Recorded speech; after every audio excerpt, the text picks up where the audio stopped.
പലരുടെയും ഉറ്റ സുഹൃത്തുക്കളാണ്. ഇപ്പം ഞാൻ യൂസ് ചെയ്തില്ലെങ്കിൽ ചിലപ്പോൾ എൻ്റെ അടുത്ത ഫ്രണ്ട് ഇത് യൂസ് ചെയ്യുന്ന ഒരാളാവും. പക്ഷേ എനിക്ക് അയാളെ അതിൻ്റെ പേരിൽ മാറ്റി നിർത്താൻ പറ്റണം. അല്ലെങ്കിൽ നിങ്ങളിങ്ങനെ അല്ലെങ്കിൽ പല സിനിമാക്കാരും ഇപ്പോൾ ഡയറക്ടേഴ്സ്, പ്രൊഡ്യൂസേഴ്സ് ഇത് യൂസ് ചെയ്യുന്ന ആൾക്കാരെ ഞാൻ ഇനി എൻ്റെ സെറ്റിൽ അല്ലെങ്കിൽ എൻ്റെ സിനിമയിൽ ഞാൻ അവരെ ഇനി വിളിക്കില്ല, അല്ലെങ്കിൽ എൻ്റെ സിനിമയിൽ ഞാൻ കാസ്റ്റ് ചെയ്യില്ല എന്ന് അവർ തീരുമാനിക്കണം. അല്ലാതെ നമ്മൾ പുറത്തുനിന്ന് ഒരാളും എന്തിങ്ങനെ ഓരോ പ്രസംഗിച്ചിട്ടോ അല്ലെങ്കിൽ വിളിച്ചിട്ടോ ഒന്നും ഒരു കാര്യവുമില്ല.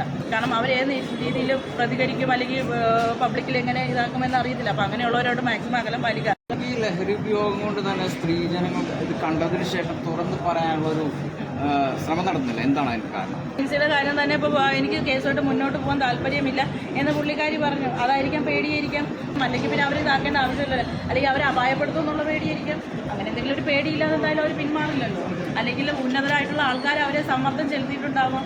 ഷൈൻ ടോം ചാക്കോനെ പോയിട്ട് എനിക്ക് നെഗറ്റീവ് അഭിപ്രായമൊന്നുമില്ല. കാരണം എന്ന് വെച്ച് കഴിഞ്ഞാൽ ഞാനും പുള്ളിയും തമ്മിൽ അങ്ങനെ വലിയ ഫ്രണ്ട്സോ അല്ല. അത് പിന്നെ എന്നെ ബുദ്ധിമുട്ടിച്ചില്ല. പക്ഷേ എന്നെ ബുദ്ധിമുട്ടിച്ചിട്ടില്ല എന്ന് പറഞ്ഞിട്ട് വേറൊരാളെ ബുദ്ധിമുട്ടിക്കുമ്പോൾ എനിക്ക് വന്നില്ലല്ലോ, അപ്പം പിന്നെ അയാളെ നമ്മൾ വെള്ളം പൂശുക എന്ന് പറയുന്നത് ശരിയല്ല.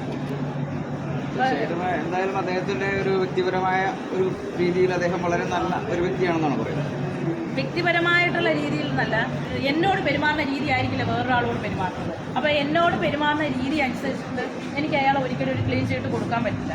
ഞാനതെങ്ങനെ ഇതാക്കുക? കാരണം എന്ന് വെച്ച് കഴിഞ്ഞാൽ ഇപ്പോൾ എന്നോട് അയാൾ നോർമലായിട്ട് ബിഹേവ് ചെയ്തു എന്ന് വിചാരിച്ചിട്ട് എങ്ങനെ ഞാൻ വേറൊരാൾ അയാളത് ചെയ്തില്ല എന്ന് പറഞ്ഞിട്ട് ഇതാക്കും? അതിപ്പോൾ ആ കുട്ടിക്കുണ്ടായ അനുഭവം ആ കുട്ടി പറയുമ്പോഴത്തേക്ക് അത് നമ്മൾ അവരുടെ കൂടെയല്ലേ നിൽക്കേണ്ടത്.